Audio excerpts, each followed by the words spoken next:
In Matthew 24, verses 34 to 35, we hear some of the most confident words ever spoken by a disciple. Jesus tells Peter, "Truly I tell you, tonight before the rooster crows, you will deny me 3 times."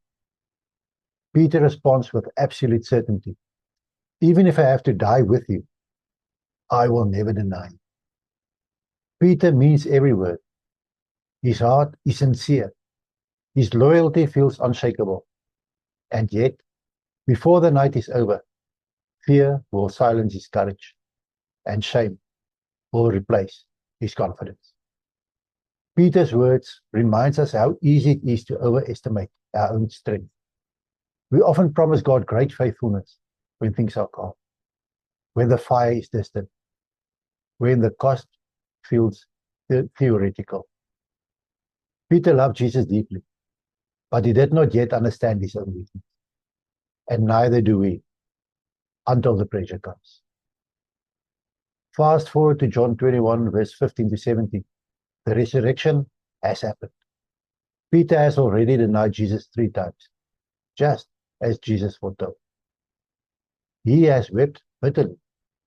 He carries regret, disappointment, and perhaps the quiet question, can I still belong to Jesus after what I've done?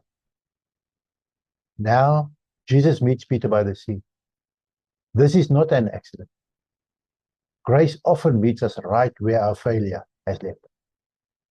Jesus does not begin with accusations. He does not say, "Peter, why did you deny me?" Instead, he asked a deeply personal question. "Simon, son of John, do you love me?"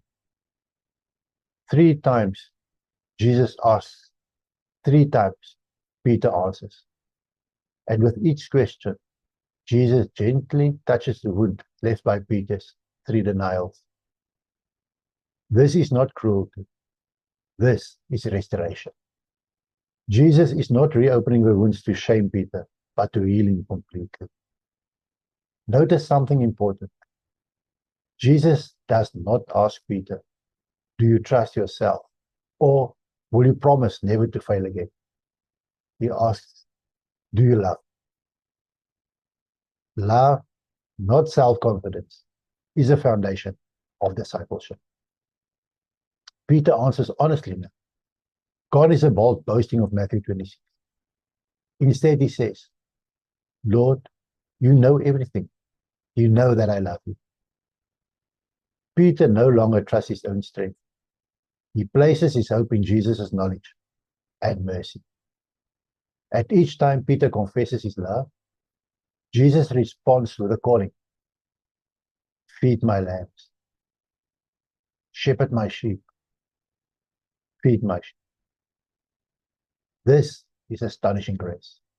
The same man who denied Jesus is now entrusted with the care of Jesus' people.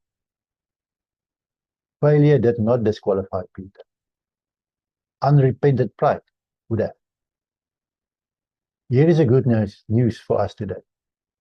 Jesus does not define us by our worst moments. He sees our failures clearly. He predicted Peter's denial, but he also sees our future. He sees our future clearly. Where Peter once said, "I will never deny you," and failed, Jesus now reshapes him into a shepherd who will later give his life for the gospel. This passage teaches us 3 truths. First, sincerity is not the same as strength. Peter was sincere in Matthew 26, but he had not yet learned the penny. Our faith grows not when we boast, but when we rely fully on Christ. Second, failure is not the end of the story. Peter's denial was real and painful, but it was not final. Jesus sought him out, spoke to him personally, and restored him lovingly. Third, restored love leads to renewed calling. Jesus does not merely forgive Peter, he commissions him. Grace does not leave us where it finds us. It sends us forward with humility and purpose. So, if today you carry regret, hear the voice of Jesus asking, do you love me? Not to condemn you, but to restore you. And if you love him, even weakly, even imperfectly, he still says, follow me. Amen.